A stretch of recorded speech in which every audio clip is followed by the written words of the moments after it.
Boa noite a todos. Agora vamos conversar sobre o omotenashi, os segredos da hospitalidade japonesa. Temos hoje aqui um convidado muito especial, que é o senhor Rogério Quintanilha, que é diretor da BAP Administração de Bens, professor do Núcleo de Formação e Excelência Imobiliária da Associação Brasileira das Administradoras de Imóveis, a ABAD, pós-graduado em Gestão Estratégica de Serviços pela Fundação Getúlio Vargas, no Rio de Janeiro, e pós-graduado em Marketing pela Escola Superior de Propaganda e Marketing do Rio, com formação ainda em coach pela Ecosocial. Boa noite, senhor Rogério. Boa noite, Ana. Obrigado pelo convite. Imagina, é nosso prazer, nossa honra tê-lo aqui. Vamos conversar sobre várias estratégias que a empresa está atuando e realizando nesse momento que todos estamos passando sem precedentes na história. E também temos o convidado, que é especializado em omotenashi, que quer dizer hospitalidade japonesa. Ele é supervisor de pós-vendas da Deltamac, que fica na cidade de Ananindeua, é difícil mesmo, mas vou dizer onde fica. Fica na cidade da Grande Belém. E coach transcultural. Temos o prazer de tê-lo aqui hoje. Senhor Roberto, boa noite. Boa noite, Ana. Uma grande oportunidade de estar conversando com você aqui sobre a nossa cultura japonesa, o omotenashi. Vai ser ótimo, não percam. Vamos começar com a primeira pergunta. O que é o omotenashi? Conta pra gente a origem da palavra e a etimologia, por favor. Perfeito, Ana. Nessa minha vivência no Japão, foram muitos anos, né? Quando eu fui montar um negócio próprio, tá? Eu me deparei com a palavra omotenashi. Como atrair os consumidores japoneses. Conversando com amigos japoneses, me explicaram: Roberto, você precisa conhecer o omotenashi. E eu perguntei: o omotenashi, o que é? Onde é que se compra? É algum tipo de comida, alguma coisa que eu não sabia? Né? Ele falou: não, o omotenashi significa fazer a realidade do cliente com pureza no coração. Olhe a tradução da palavra omotenashi. E eu falei assim: nossa, isso é um desafio muito grande, porque envolve valores culturais, né? Ele falou: é isso mesmo. Se você quiser entrar no mercado japonês, você precisa conhecer essa filosofia. Então, a tradução da palavra omotenashi, assim, mais facilmente do Ocidente escutar, é hospitalidade japonesa. Mas por trás disso, na etimologia, é fazer a realidade do cliente com transparência e pureza no coração. É isso o significado. Muito bom, muito bom. E o que o omotenashi representa para o Japão? Bem, o omotenashi faz parte da cultura. Na realidade, é uma coisa que sempre existiu, né? Mas foi registrado oficialmente em meados de 1500 e pouco, a primeira vez o conceito omotenashi em livros, tá? Que representava a hospitalidade dos samurais, das hotelarias, das hospedarias, aos viajantes da época. Então, os viajantes, para serem assim acolhidos, bem acolhidos, né, e retornarem sempre, eles começaram a se basear na cerimônia do chá, na qual a cerimônia do chá nós temos toda aquela filosofia do anfitrião chamar o seu convidado e oferecer o que tem de melhor, né? Então, nessa época, as hospedarias eram a melhor referência que tinha de omotenashi. Tanto é que o omotenashi ele tem um peso muito forte, Ana e Rogério, em hotelaria, restaurantes, prestações de serviços, né? Então, a cultura japonesa, o povo japonês, ele foi assimilando esse conceito japonês. E hoje você vê o omotenashi desde o momento que você pisa no Japão, tá? Você já sente o omotenashi. Então, o omotenashi é como se fosse uma cultura já inerente ao japonês, né? Com certeza. E quais são os pilares do omotenashi? Tá. Os pilares, eles são baseados também na cerimônia do chá, tá? Mas nós temos o primeiro pilar, chama-se antecipação das necessidades. Uhum. Primeiro pilar. Isso para você conseguir ter esse pensamento, esse comportamento, você precisa conhecer o seu cliente. Então, você precisa identificar, a partir do momento que o cliente entra no teu estabelecimento, você interage por telefone, qualquer tipo de interação, você tem que ter essa habilidade de antecipar necessidades. E outra coisa muito interessante, né? O omotenashi, ele é baseado num provérbio japonês, chama-se Kotowaza, que diz o seguinte: Ichigo Ichie. Ichigo Ichie, traduzindo para o português, é um encontro, uma oportunidade. Ou seja, um encontro que nós temos com o cliente a primeira vez, pode ser que nunca mais se repita. Então, ele faz desse momento um momento único, na qual ele tem que demonstrar todo o seu acolhimento, tá? A sua receptividade, tá? Com o primeiro pilar, que é a antecipação da necessidade. Esse é o primeiro pilar. Tá? O segundo pilar chama-se atenção aos detalhes. Bem, o omotenashi é desenvolvido com relação aos detalhes devido a alguns fatores. Por exemplo, a estrutura da língua japonesa facilita aos japoneses a serem muito perceptíveis a qualquer mudança. Tá? Então, eles conseguem perceber detalhes que, às vezes, nós ocidentais não percebemos.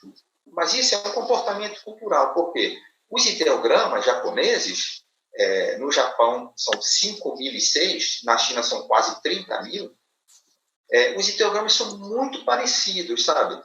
Às vezes, um ideograma, você tira um pontinho de cima, coloca para baixo, ele muda de cachorro para obeso, ou então para céu. Então, no aprendizado da língua japonesa, tá? Ele desenvolve essa percepção aos mínimos detalhes, que é o segundo pilar. E o terceiro pilar, que é fundamentado na cerimônia do chá, chama-se gratidão sempre. Então, a gente percebe na cultura japonesa aquela curvatura, né? Essa curvatura chama ojigi. Mesmo que um cliente, tá, ou um lead, como a gente chama hoje no mundo digital, ele entra numa loja, pode visitar a loja, mas não compra nada, ele tem o mesmo atendimento como se tivesse comprado. Por quê? Naquele momento, ele poderia estar só olhando, né? Então, quando o cliente percebe que existe a gratidão, como irashaimase, seja bem-vindo, tá? Quando ele entra, e arigatou gozaimashita, muito obrigado pela visita, tá?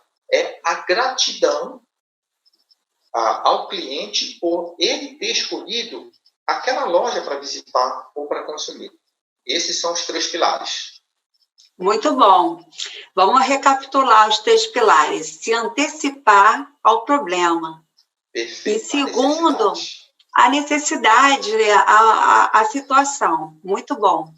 Segundo, atenção aos mínimos detalhes, porque eles vão fazer a diferença. Exatamente. E em terceiro, gratidão por todos vocês que estão aqui com a gente assistindo nesse sábado, esse evento que foi feito realmente pensando nos mínimos detalhes, com muita gratidão e se antecipando a qualquer questão que pudesse ocorrer muito planejamento, mas eu nem sabia que eu estava fazendo um Motenache.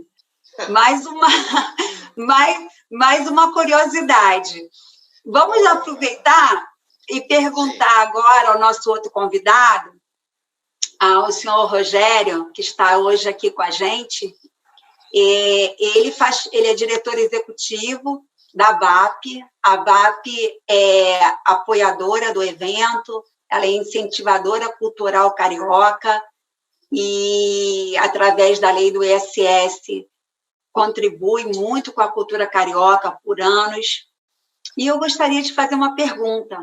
Quais as ações que a ABAP, a Administração de Bens, criou para amenizar esses efeitos da pandemia junto aos seus colaboradores e aos clientes? Você poderia nos falar? Claro. Primeiro, agradecer ao Roberto, gratidão, né, pelas suas orientações e contribui para a minha fala, né, a antecipação das necessidades. O que nós identificamos?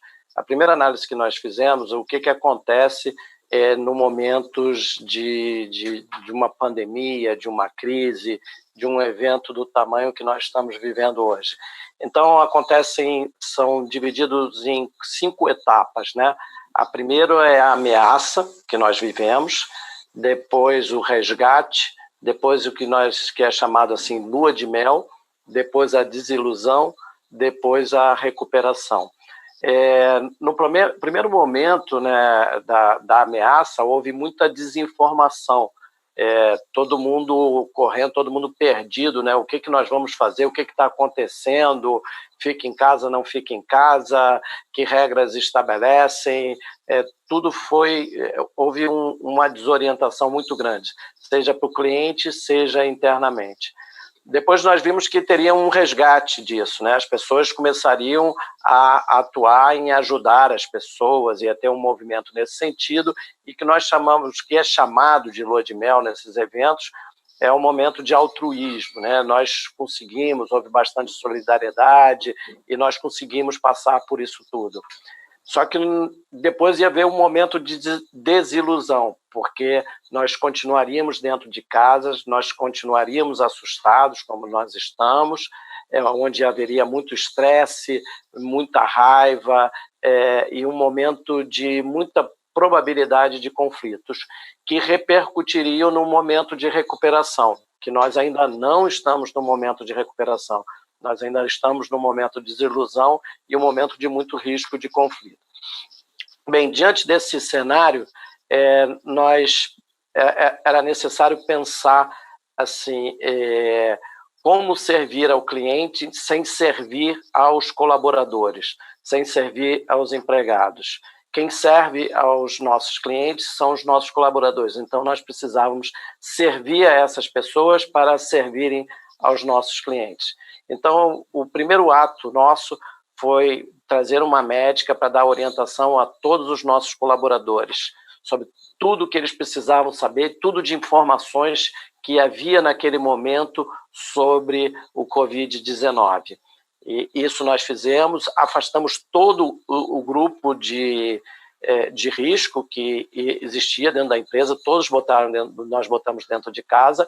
Em segundo momento, nós precisamos buscar mecanismo, revisão de processos, revisão de todos os nossos recursos para que todas as pessoas ficassem em casa. Então, na semana seguinte, todos estavam em casa. A outra coisa é que as pessoas ficariam muito assustadas, né? Qualquer gripe, qualquer coisa, as pessoas ficariam assustadas e iriam para a rua, iriam para o posto médico e, às vezes, até aumentando o risco. Então, nós montamos uma central médica atendendo todos os profissionais e uma médica dando assistência a todos para que todos ficassem tranquilos e assistidos. E nós identificamos que entraríamos, como eu falei, na desilusão, na raiva, num momento de bastante tensão. Então, nós disponibilizamos uma psicóloga e nós tivemos 22% dos nossos colaboradores sendo atendidos, buscaram os recursos para que eles tivessem tranquilos nesse momento de ansiedade, porque as pessoas foram para dentro das suas casas e nem todos têm boas estruturas, para trabalhar dentro de casa, porque nós não queríamos também deixar de prestar um bom serviço ao cliente. Eu estou falando da parte interna. Ao mesmo tempo, nós podemos falar de vozes. Nós vimos que tínhamos várias vozes, muita comunicação, então nós criamos imediatamente uma rede BAP, uma rede interna de comunicação para dialogar com todos os profissionais. Criamos live com médicos e comigo também para a gente dar todas as orientações. Criamos um grupo também de um comitê de crise para a gente estar acompanhando tudo. Isso foi internamente. Para o cliente, nós precisávamos também passar orientações. Então, o que nós fizemos também? Isso tudo concomitantemente. Nós passamos um protocolo de orientações para o que os condomínios deveriam adotar, quais medidas eles deveriam adotar, inclusive de apoio aos idosos, fechamento de áreas comuns, utilização de máscaras, disponibilizamos cartazes também de orientação para a utilização dos elevadores, os cuidados que as pessoas precisavam ter, e isso nós disponibilizamos tanto para os nossos clientes, para os outros clientes. Então, essas foram as primeiras medidas que nós precisávamos tomar nesse momento de crise. E, com certeza, esse caso que a gente está falando aqui, esse estudo de caso, ele está em curso. Infelizmente, não podemos ainda dizer que a pandemia cessou. E, por conta disso, quais são esses valores que foram pensados, que foram realmente, assim, no detalhe, criados, planejados para mover todas essas ações? Ana, boa pergunta, né? No momento que a gente fala tanto em mundo digital, a gente fala tanto em tecnologia, é importante a gente falar do ser humano, né? Da humanização da empresa, da humanização das relações. Você veja, nós estamos diante de uma crise muito grande e quem está estudando uma vacina, um mecanismo de solucionar, é um ser humano, são seres humanos, né? As tecnologias, o mundo digital, eles servem para nos auxiliar, eles são ferramentas de muita utilidade que nos ajudam bastante. Então, um valor muito grande era que está arraigado dentro da empresa, era o respeito às pessoas. Respeito àquele colaborador, aquela dificuldade, aquilo que está vivendo, e respeito também todo o estresse do cliente, toda a raiva do cliente, todo o momento de angústia do cliente. Então, era preciso ser sensível, tanto internamente quanto externamente. Então, o respeito, né? E, para isso, nós trabalhamos muito a conscientização, todos estarem conscientes que somos humanos e todos estamos vivendo o mesmo momento, a mesma situação. Outro ponto importante, e que o Roberto falou bastante e muito presente na cultura japonesa, e ele colabora com a minha fala, é a transparência, é sermos transparentes.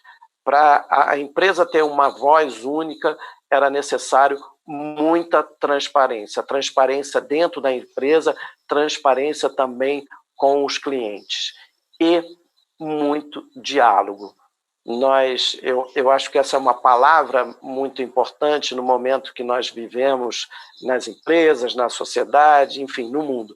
Diálogo, muita troca, muita empatia, muita conversa, muita reflexão, para que a gente possa, como o Roberto falou muito bem, e eu saio enriquecido aqui com a fala do Roberto, de ir aos detalhes, de conhecer os detalhes, a gente não se apegar em falas simples, mas sim, a gente ir aos detalhes, conhecer os detalhes do relacionamento com as pessoas, sejam com os colaboradores e sejam com os clientes. Parabéns por suas iniciativas, por toda a sensibilidade nesse período tão sem precedentes na história. E agora eu vou perguntar aí para o Roberto, que é especialista em omotenashi. A gente está falando sobre empresas, um trabalho, um estudo de caso que está em curso. E na nossa vida pessoal, a gente tem como aplicar o Motenashi na nossa vida familiar, na nossa vida profissional? Conta aí para a gente esse segredo, Roberto. Claro. Primeiro, agradecer ao estudo de caso do Rogério Quintanilha aqui, ó. Isso é o Motenashi, viu? Parabéns, né? Obrigado. Essa pergunta que você fez, Ana, é uma pergunta, assim, realmente com muita profundidade. Por quê? Bem, a gente só vai colocar uma coisa na nossa vida pessoal se ela estiver alinhada com os nossos valores, né? Se não estiver alinhada com os nossos valores, nós vamos ter um conflito de valores, tá?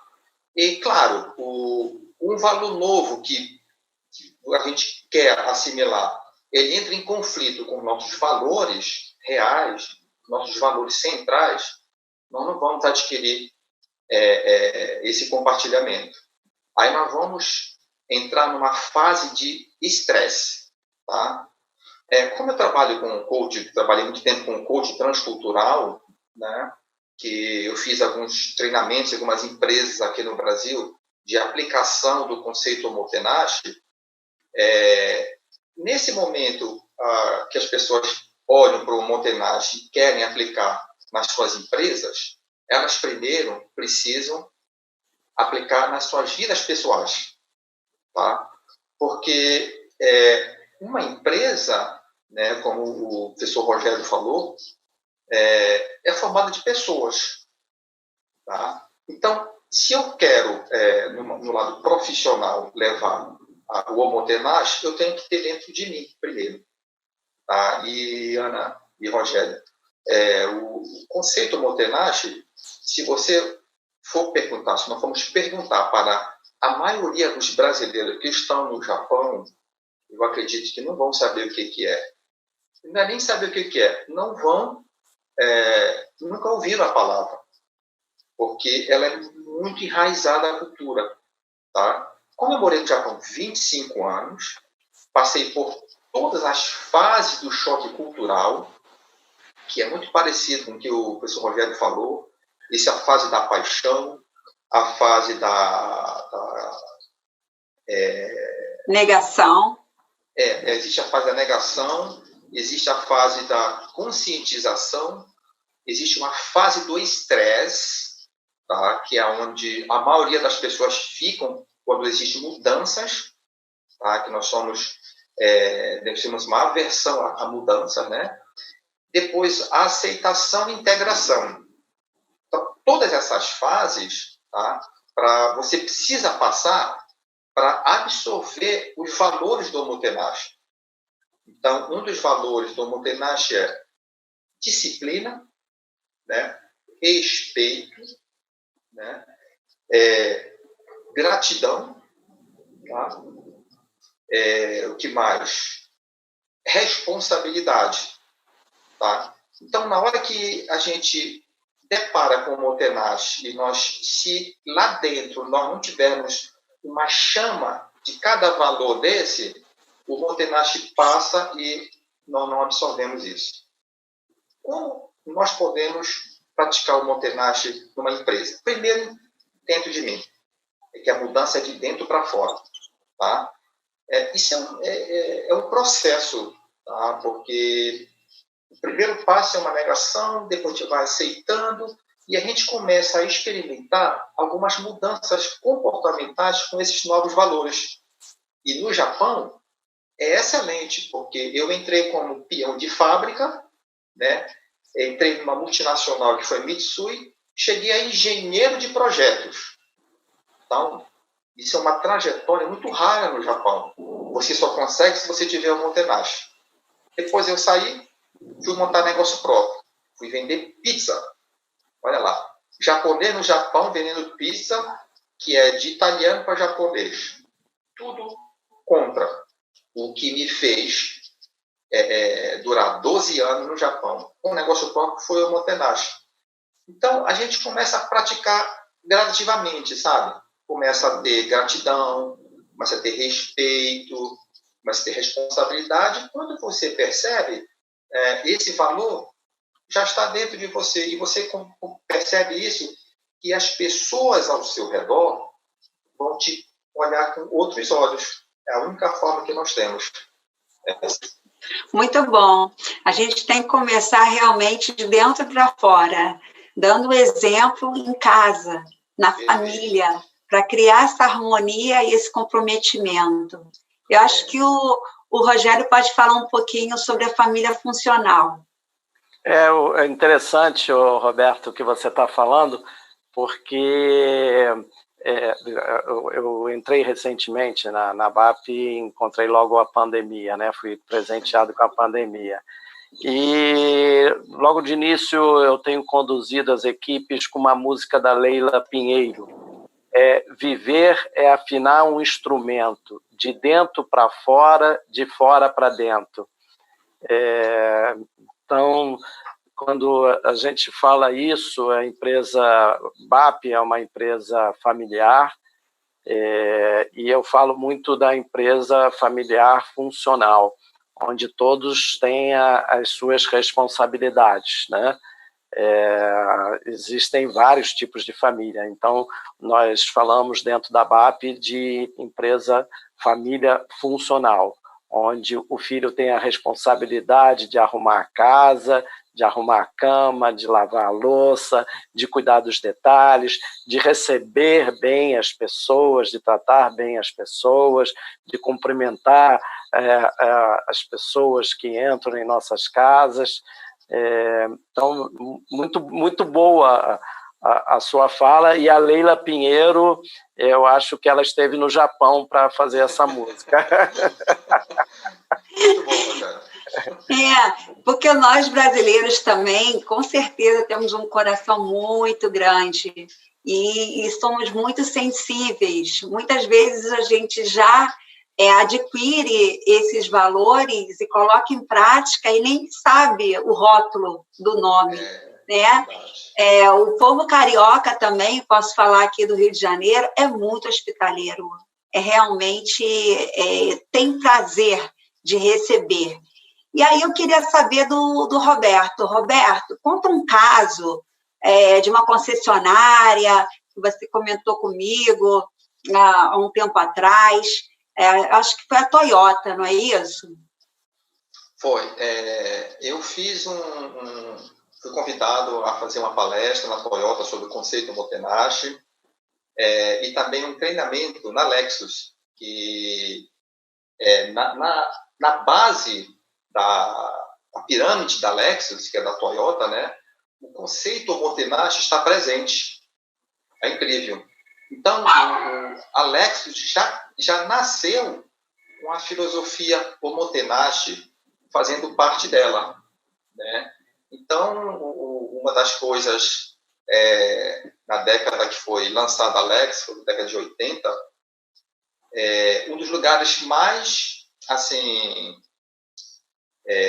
complicados de se passar o final de semana, ninguém gostava de ir, eram as concessionárias de automóveis. Então, os japoneses, quando foram lançar a Lexus nos Estados Unidos, pesquisaram bastante e viram que as concessionárias eram locais realmente que ninguém gostava de ir. Então, era uma estratégia de lançar um carro de luxo para ser concorrente da BMW, da Mercedes, da Audi, e treinou os seus executivos, a sua mão de obra, no conceito Omotenashi, nos melhores hotéis do Japão, nas melhores empresas que já praticam o Omotenashi, né? Aprenderam, né? E quando lançaram o Lexus nos Estados Unidos, foi um fenômeno muito grande, assim, de prazer dos clientes irem às concessionárias, que eram bem atendidos, porque o Omotenashi, Ana e Rogério, não é só atendimento ao cliente. O Omotenashi, ele é muito complexo. Ele envolve uma estrutura física também, tá? Ela envolve a prestação de serviços. Tudo está de fácil acesso, as revistas estão bem organizadas, o banheiro está limpo, está cheiroso.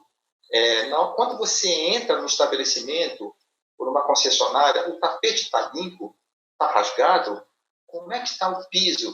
Como é que estão os sofás? As pessoas, os funcionários, quando cruzam por você no caminho, dão um sorriso, digam, sejam bem-vindos, né? Então, o banheiro está fácil acesso, existem placas. O Motenashi é tudo isso. Então, é um conjunto. E eles perceberam isso, né?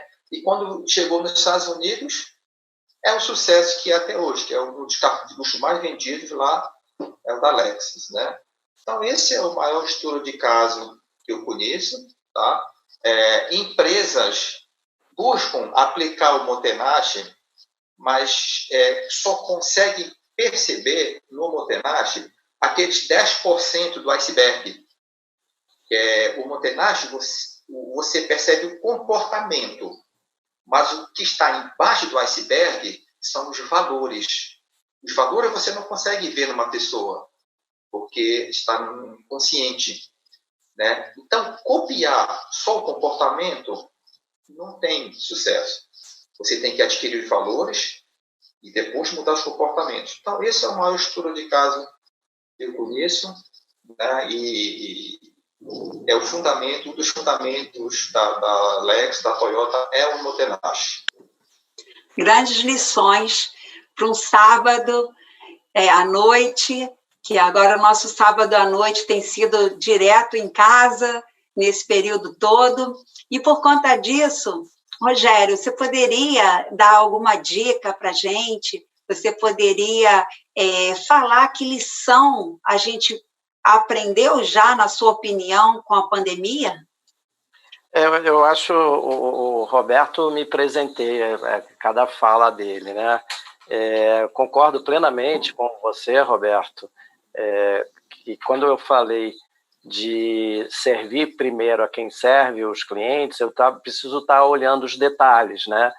Por acaso nós fizemos uma obra no meio da pandemia, nós estávamos no meio de uma obra, no meio de uma mudança de endereço. Então, assim, todos os detalhes precisam ser observados. E eu começo sempre com os mais simples, Roberto. O banheiro dos empregados tem que ser igual ao banheiro da diretoria. Eles são tão importantes quanto o diretor. Eu preciso cuidar desses detalhes. É importante a gente aprender o que é cultura, o que são valores. Qual a diferença entre valor e estratégia? Estratégia é aquilo que o mercado está dando valor, aquilo que o mercado está dando importância. Então, mesmo que não seja um valor meu, eu acabo fazendo porque o mercado está dando importância. Isso não se sustenta, porque não é um valor meu. Se sustenta aquilo que é um valor meu. Valor meu, eu tenho que aprofundar, eu tenho que... E não existe certo ou errado. Eu preciso identificar, reconhecer quais são, de fato, os meus valores, para que eles se expressem na minha prestação de serviço. Então, no cargo que eu ocupo como diretor executivo da empresa, aquilo que eu falo tem que ser condizente com aquilo que eu faço. Eu tenho que estar alinhado entre o meu discurso e a minha ação. Isso precisa estar alinhado nos mínimos detalhes. Eu espero que a pandemia nos traga isso, que nós, brasileiros, a gente pare de olhar o que é estratégico, o que é moda, e a gente comece a observar quais são os nossos valores e quais são os valores que nós precisamos, inclusive, resgatar, como o valor da hospitalidade que nós falamos aqui. Nós, cariocas, será que nós estamos sendo hospitaleiros? Nós precisamos ser de fato. E ser hospitaleiro é respeitar as pessoas, nos respeitarmos todas as diferenças. E isso eu espero muito que a pandemia tenha nos ensinado. Que a gente seja sensível ao que está acontecendo, sensível. Nós temos mais de 130 mil pessoas mortas. Como não sermos sensíveis a essas famílias? O Japão e nós brasileiros também, os índios de várias culturas, a importância que há do luto, do velório, e muitas famílias não estão podendo viver isso. Nós precisamos ser sensíveis ao que está acontecendo. Nós precisamos ser sensíveis às pessoas que estão passando necessidades. Isso é o que eu espero que aconteça. Eu fiz recentemente uma live, era sobre finanças, né? Eu sou administrador, então é uma parte que nós temos que olhar na empresa, e eu comentava que são 3 coisas importantes na administração financeira. Uma seja pessoal e profissional. Uma, o dinheiro é importante para gastar, que a gente precisa viver, a gente precisa estar ativo. A outra, nós precisamos guardar, porque nós não sabemos o que pode acontecer, os momentos difíceis que podemos encontrar na vida. E outro, nós devemos devolver à sociedade aquilo que nós recebemos. Então, eu acho que nós espero que a gente saia desse momento mais solidário, mais sensível ao outro, com mais habilidade de dialogar, de ouvir, de conversar, de haver mais entendimento, mais diálogo, menos radicalismo, que a gente consiga sair mais sensível aos outros, e que esse encontro que vocês estão promovendo, esse tesouro que o Japão está nos trazendo, que faça a gente refletir e, de alguma forma, comecem a permear, a penetrar um pouco mais na nossa cultura. É o que eu espero, e agradeço bastante toda a fala do Roberto, tudo que ele nos traz. Muita gratidão por essas dicas valiosas, que realmente são verdadeiros tesouros. Vamos guardar eles do lado esquerdo do peito. E eu, para considerações finais, eu gostaria de ouvir o que você pode nos dizer, Roberto, a respeito da questão da pandemia, do que você acha que já mudou e o que precisa mudar mais. Essa pandemia realmente pegou todo mundo de surpresa. Olha, primeiro, o aspecto que eu achei interessante com relação à pandemia é ver as pessoas usando máscara, né? Porque esse tempo todo que eu passei no Japão, máscara é uma coisa totalmente natural. Natural.